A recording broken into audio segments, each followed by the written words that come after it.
Bonjour à tous, bonjour chers frères et sœurs en Christ. Heureux de nous retrouver encore aujourd'hui ici dans notre église, l'église évangélique de Menton. Nous vous saluons, ceux qui nous écoutent à distance, ceux qui nous suivent et ceux qui sont présents. Que le Seigneur Jésus-Christ vous bénisse et vous conduise dans la paix, là où vous êtes, nous ici, mais aussi vous à distance.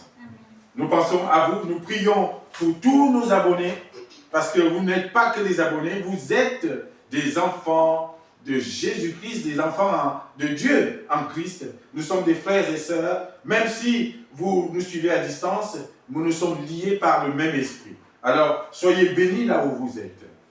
La semaine dernière, nous n'avons pas été ici, nous ne sommes pas réunis dans ce lieu parce que le Seigneur nous a appelés ailleurs et nous étions, ma famille et moi-même, en Suisse pour finaliser un certain nombre de choses avec notre Seigneur. Et nous lui rendons gloire pour sa protection et pour sa bienveillance et pour sa fidélité.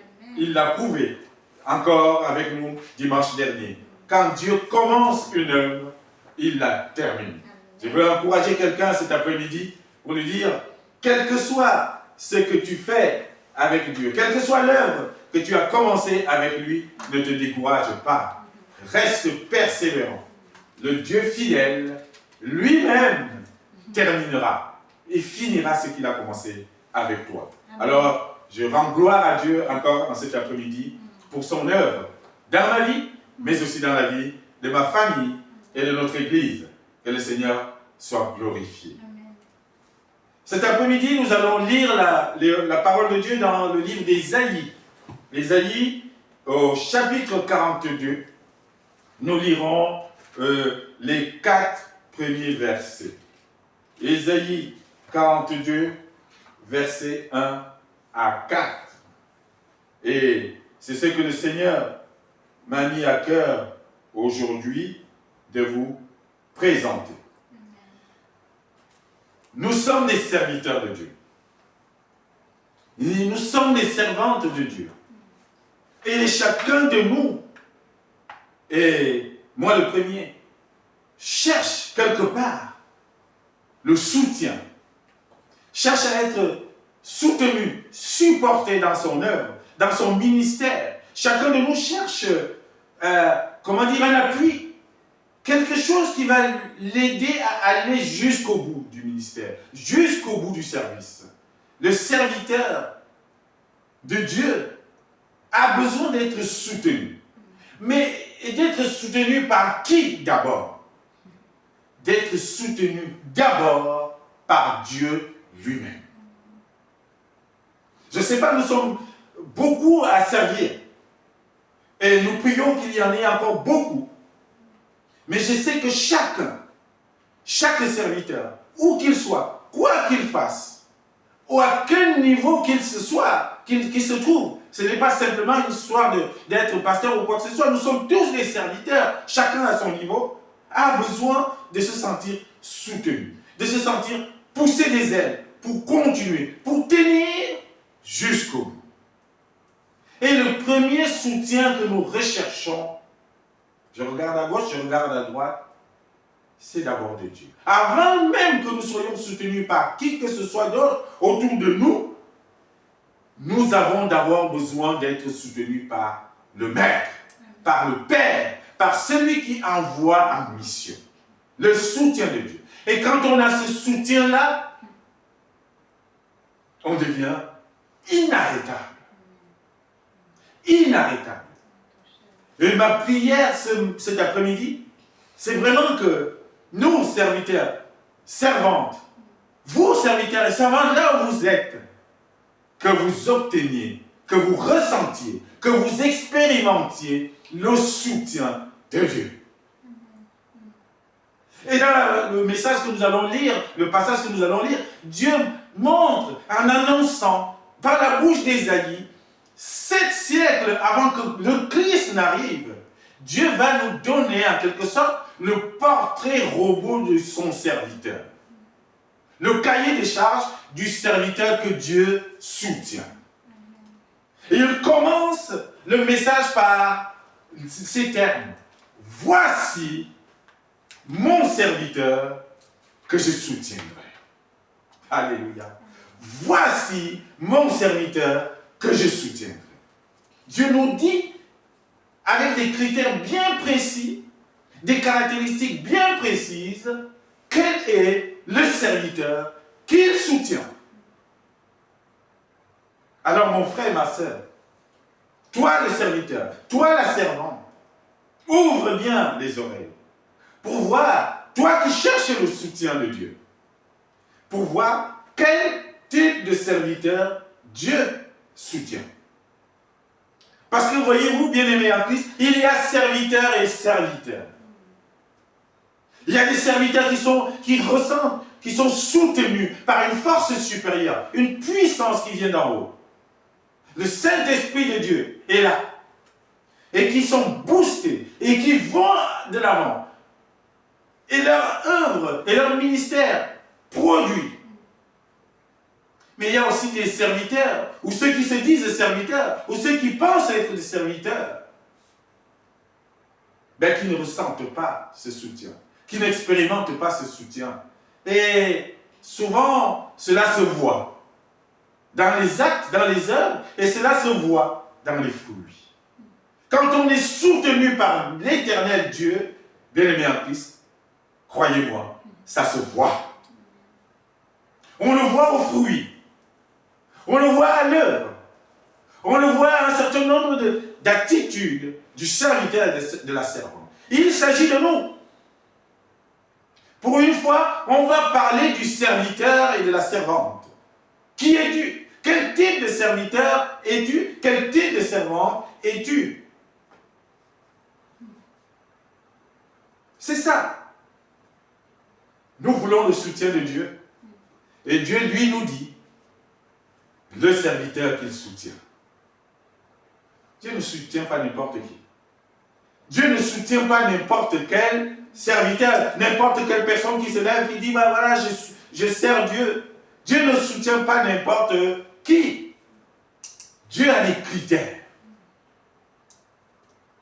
Ne prenons pas Dieu pour ce qu'il n'est pas. Il est tout puissant. Il est tout connaissant.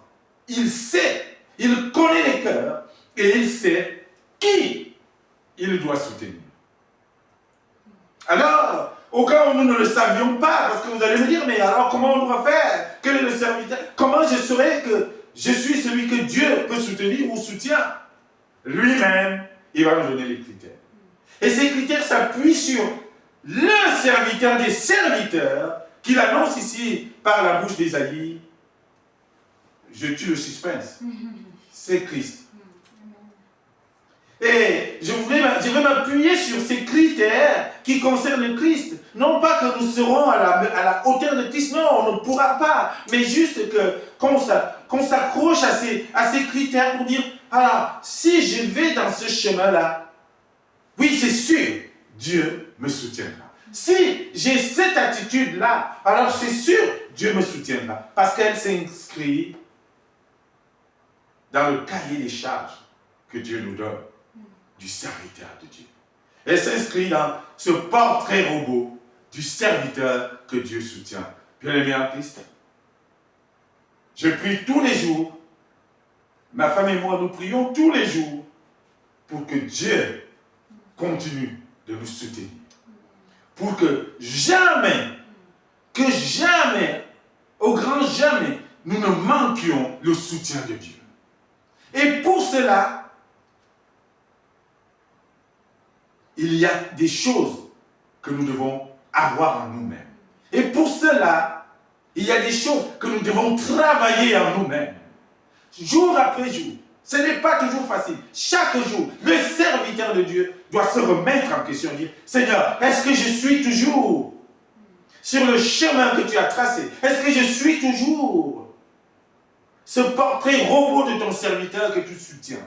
Est-ce qu'il y a des choses et des failles, des choses qui ne t'honorent pas et qui feront que peut-être, quelque part demain ou après-demain, tu ne me soutiennes plus? Oh, je prie que au jamais, au grand jamais, le soutien de Dieu, pour moi, pour mon épouse, pour nos enfants, pour tous ceux qui servent Dieu, ne nous manque un seul jour. Voici mon serviteur que je soutiendrai. Alors, nous allons lire ce passage et j'espère que Dieu nous mettra à cœur de voir exactement ce qu'il attend de son serviteur et quel type de serviteur il va soutenir. Et une fois qu'on aura connu cela, une fois que vous aurez entendu cela, j'espère et je prie que chacun se repositionne par rapport à ce portrait robot que Dieu donne de son serviteur. Alors,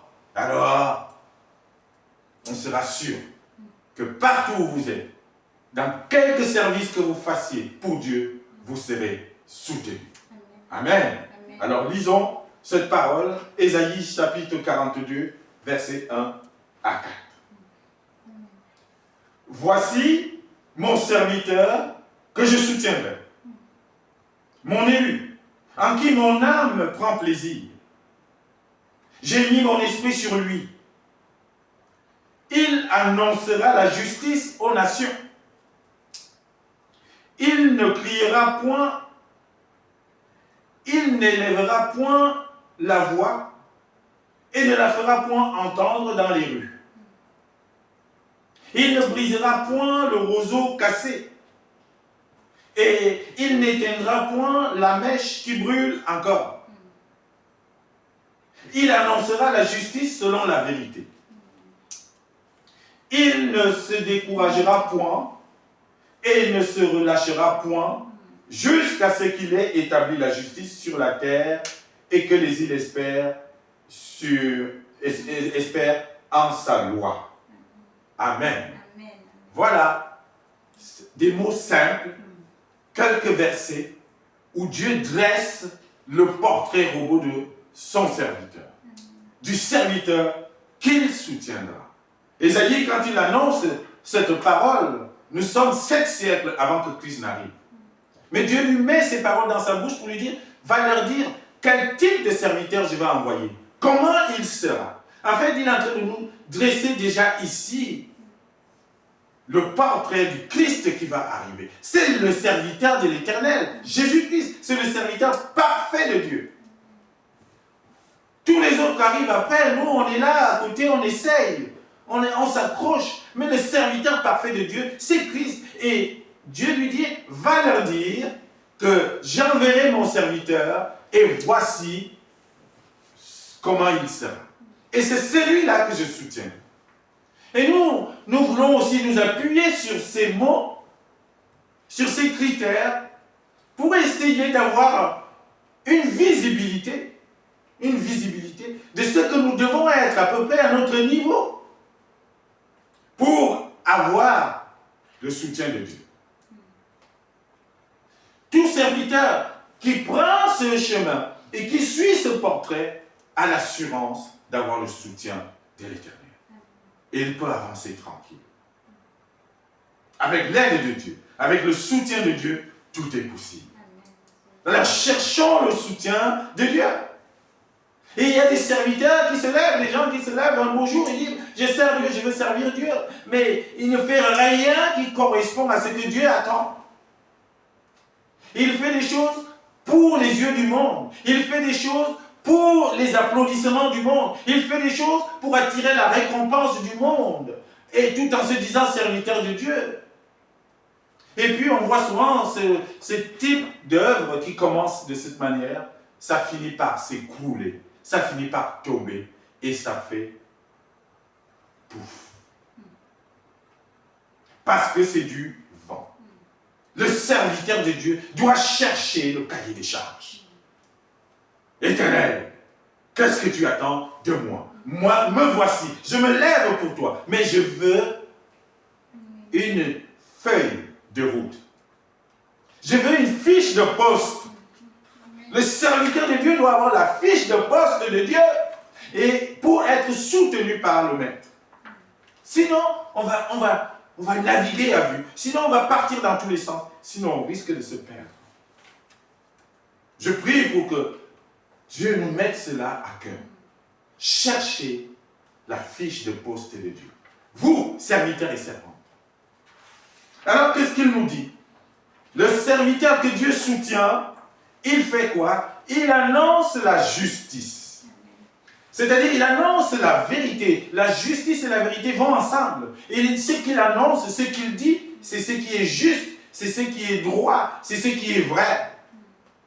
Le serviteur de Dieu ne se lève pas et commence à raconter sa vie et à raconter des faussetés et à inventer des choses.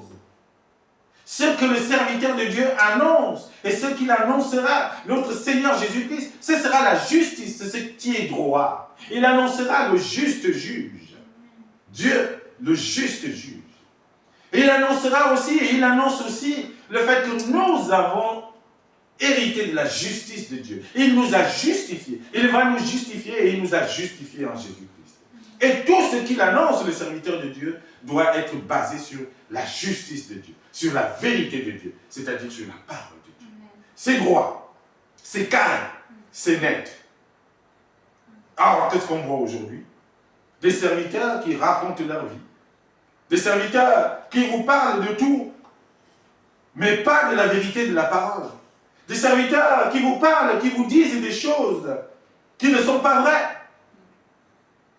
Ils font semblant d'être dans la vérité, mais ils sont dans la fausseté, dans le faux semblant. C'est pas juste, c'est pas droit, c'est pas carré. Des serviteurs qui passent par des chemins tortueux et tordus. Il annonce la justice aux nations. Il annoncera la justice aux nations. C'est ce serviteur parfait. Mais nous aussi, dans cette lignée de serviteurs, nous devons suivre ce modèle. Annonce la justice, annonce le droit, annonce ce qui est juste, droit et vrai. Au verset 4, il va dire, il va reprendre, il dit,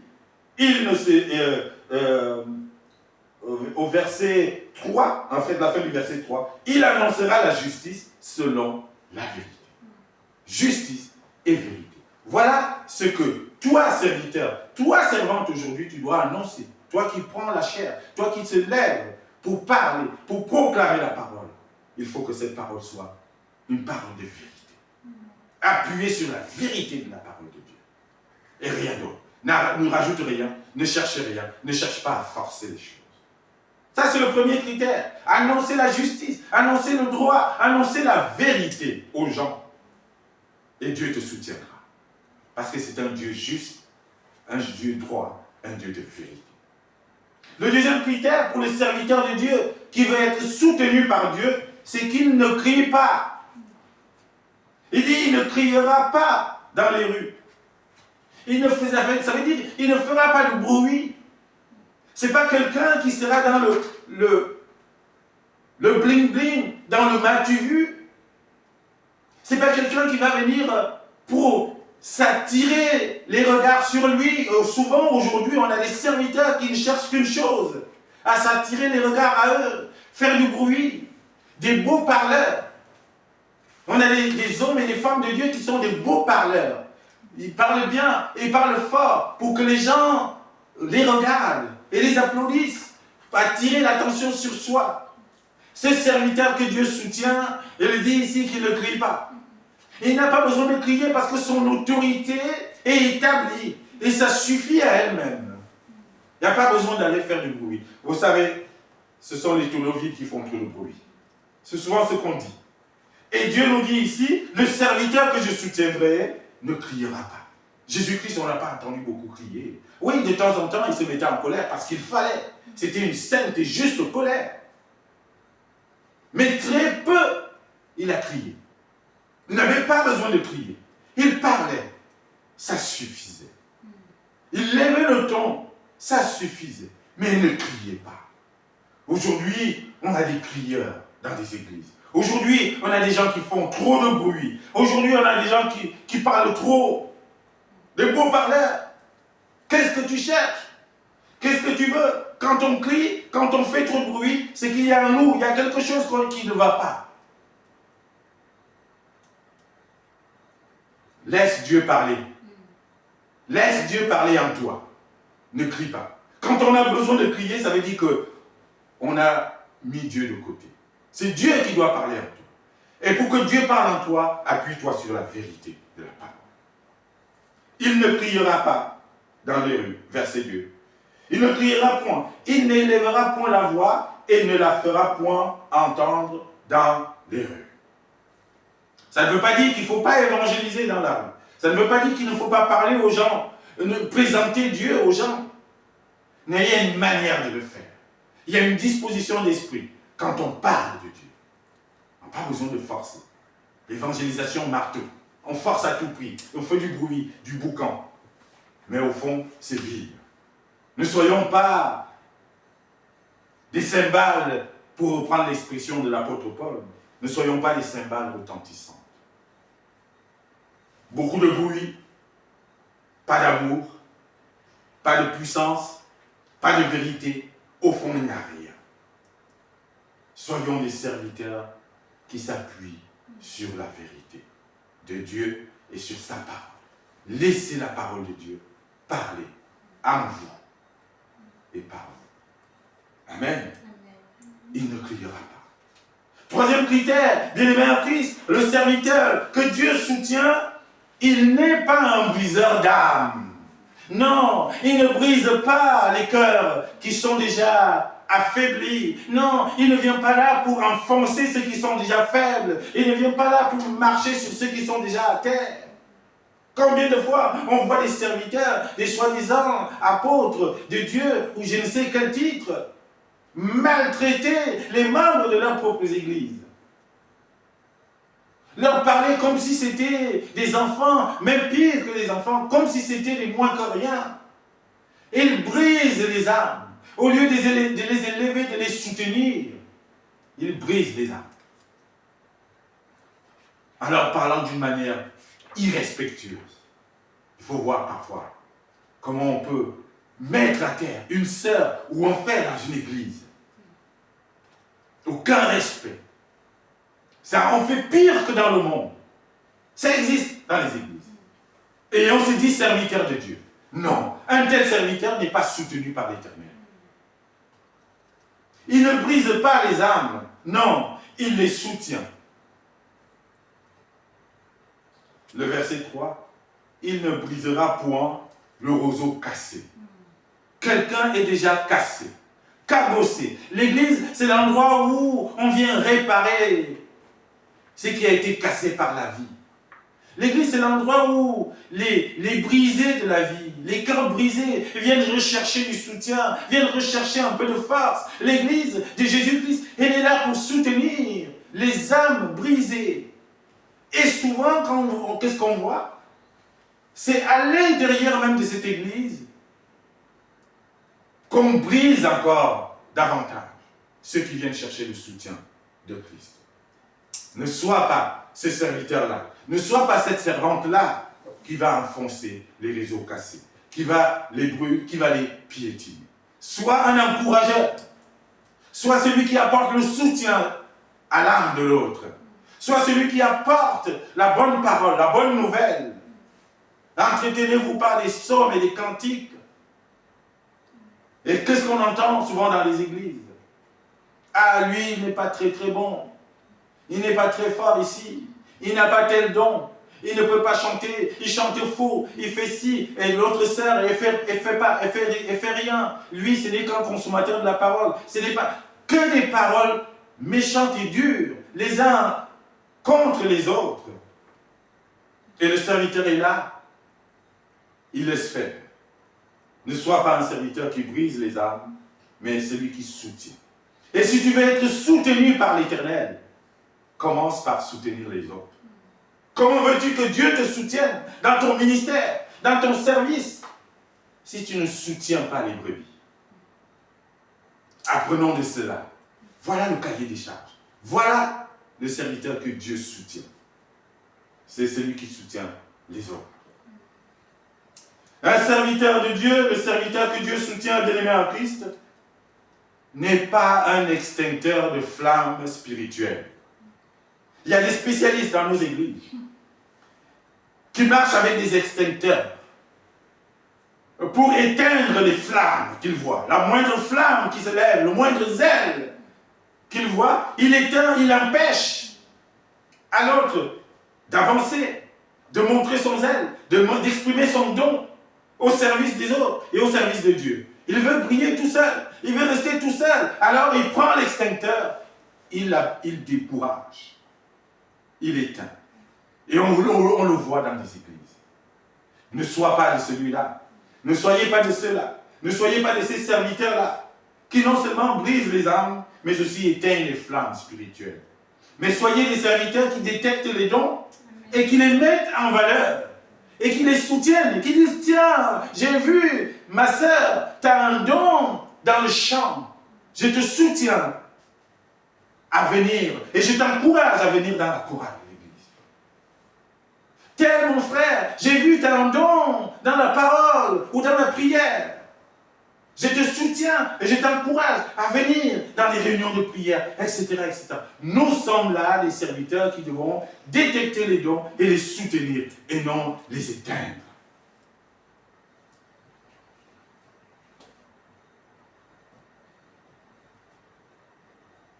Qu'est-ce qu'il nous dit? Le serviteur que l'Éternel soutient, ne brisera pas le roseau cassé, verset 3, et la suite du verset 3, il n'éteindra point la mèche qui brûle encore. Oh, nous on voit des gens avec la flamme, avec le zèle. On trouve quelqu'un qui a son zèle, qui est à fond, qui sert. Et on vient l'étouffer, on dit non, c'est pas comme ça qu'il faut faire. On vient mettre le feu, on vient mettre l'eau, on éteint. La flamme qui brûle, on l'éteint. Dieu dit, le serviteur que je soutiens n'éteint pas la mèche qui brûle encore. Au contraire, il la soutient, il l'entretient. Allez, mon frère, ma soeur, tu as une flamme. Allez, viens avec moi. On avance. Je soutiens, je l'aide, je fais avancer. C'est ça le serviteur. Oh, je prie. Le Seigneur fasse de moi un tel serviteur. Je prie pour toi. Le Seigneur met en toi cette disposition d'esprit. Un encourageur. Un encourageur. Celui qui ranime les flammes. Celui qui ranime la flamme des autres. Qui disent, non, n'éteins pas la mèche. Elle brûle encore. Au contraire, on va la soutenir. Voilà le serviteur que Dieu soutient. Si tu le fais, Dieu te soutiendra à coup sûr. Mon frère, ma soeur, soyons ces serviteurs-là. Ne cherchons pas à briller tout seul, en éteignant les autres. Au final, qu'est-ce qui va se passer? On va se retrouver seul. Et tous les autres seront partis. Alors, à quoi ça sert? Que le Seigneur nous aide à être des serviteurs encourageurs. Alléluia. Le serviteur que Dieu soutient, c'est un serviteur qui fait preuve de persévérance. C'est un serviteur courageux, déterminé, engagé, qui va jusqu'au bout de l'œuvre, quelles que soient les circonstances, quelles que soient les difficultés, et il y en a. Sur la route du serviteur, il y a des obstacles, il y a des grosses pierres, il y a des difficultés, mais il faut savoir les contourner, il faut savoir avancer, il faut savoir les déplacer. Il faut aller jusqu'au bout. Le serviteur, il est déterminé d'abord. Voilà le caractère du serviteur de Dieu. Déterminé. Amen. Quelles que soient les histoires, quelles que soient les circonstances, quels que soient les obstacles, je vais jusqu'au bout. Ça s'appelle la fidélité à Dieu. Amen. Je me suis engagé. J'ai choisi. Alors, comme on dit au Cameroun, le choisi, c'est le choisi. J'ai choisi, alors j'y vais jusqu'au bout. Quelles que soient les circonstances et les tempêtes et les difficultés, je fonce. C'est un serviteur que soutient Dieu, c'est un serviteur persévérant. Comment veux-tu que Dieu te soutienne si tu fais la moitié du travail? Bien-aimé en Christ, Dieu ne récompense pas la moitié du travail. Dieu ne soutient pas la moitié du travail. Ce que Dieu récompense, ce que Dieu soutient, c'est la totalité du travail. C'est celui qui va jusqu'au bout. C'est celui qui est à l'heure. C'est lui qui met le cœur à la tâche. Jusqu'au bout. Quelles que soient les difficultés. J'y vais jusqu'au bout. Le serviteur que Dieu soutient, c'est l'apôtre Paul. C'est l'apôtre Paul. J'ai terminé la course. J'ai achevé la course. combattu le bon combat. J'ai gardé la foi. Voilà le serviteur que Dieu soutient. Quel serviteur es-tu, mon frère, ma soeur? Quelle servante es-tu? Est-ce qu'on pourra dire de toi, ah, il a combattu le bon combat. Elle a combattu le bon combat. Elle a achevé la course. Elle ne s'est pas arrêtée au milieu du chemin, malgré les pointes de côté, malgré les obstacles. Elle a continué la course. Elle a gardé la foi. Oh, j'aimerais dire comme l'apôtre Paul, j'ai combattu le bon combat. J'ai gardé la foi. J'ai achevé ma course. Bien-aimés en Christ, serviteurs et servantes de Dieu, songez à achever la course. Surtout, ne vous arrêtez pas au milieu de la course. Quelles que soient les pointes de côté, quelle que soit la difficulté, quelles que soient les côtes que vous êtes appelés à monter, quelles que soient les descentes, quelles que soient les hauteurs, quelles que soient les vallées, continuez la course. N'arrêtez pas. Allez jusqu'au bout. Vous serez récompensés. C'est le serviteur persévérant, la servante persévérante que Dieu soutient. Voici mon serviteur que je soutiendrai. Il faut qu'il soit persévérant. Il faut qu'elle soit persévérante. Alléluia. Moi, je prie l'Éternel qu'il continue à vous soutenir et à me soutenir, à nous soutenir dans cette course. Et cette course, nous ne la faisons pas seule. Nous la faisons avec celui qui a déjà couru, le Christ Jésus. Notre directeur de course, j'aime à dire, qui est là, derrière la voiture balai, qui crie, alors que tu t'en peux plus, tu es là, il dit Marcel, vas-y, cours, je soutiens, je suis là, à ton soutien. Alléluia. Oui. Ne lâche pas, mon frère, ma soeur. C'est ça que Dieu recherche. Et c'est ce caractère de persévérant que Dieu soutient. Voilà le portrait robot. Pour finir, bien-aimé en Christ, le serviteur que Dieu soutient, parce qu'on peut dire, tous les critères que je viens de citer, vous avez compris, se retrouvent incarnés dans une seule et même personne, Jésus-Christ, le Fils de Dieu, le Seigneur des Seigneurs. C'est lui le serviteur parfait. Si tu veux être soutenu par Dieu l'Éternel, fais comme Christ. Amen. Le serviteur que Dieu soutient, c'est celui qui fait comme Jésus-Christ. Le serviteur que Dieu soutient, c'est celui qui a les sentiments de Christ. Le serviteur que Dieu soutient, c'est celui qui a pour appui le rocher des rochers, Jésus-Christ. C'est notre exemple. C'est le serviteur parfait. Et si nous sommes appelés à imiter quelqu'un dans le service que Dieu nous donne, dans le service que Dieu nous accorde comme grâce, s'il y a quelqu'un que nous devons prendre comme exemple, s'il y a un cahier des charges à regarder, s'il y a un portrait robot à regarder, c'est Jésus-Christ. Ne te demande plus, mon frère, ma soeur, Seigneur, qu'est-ce que je dois faire? Comment je dois être pour avoir ton soutien? Dieu te répond aujourd'hui. Regarde à Christ. Fais comme mon fils a fait. Et je t'assure, tu auras mon soutien. Dans ton ministère et dans ton œuvre, tu verras les fruits. Que Dieu nous aide à être comme Christ dans le service qu'il nous a donné. Alors oui, il nous soutiendra. Nous ferons partie de ceux qu'il soutiendra. Alors il dira, Marcel, c'est mon serviteur que je soutiens. Charlotte, c'est ma servante que je soutiens. Un tel, c'est mon serviteur que je soutiens. Pourquoi? Parce qu'il fait comme Christ. Que le Seigneur nous aide. Amen. Amen.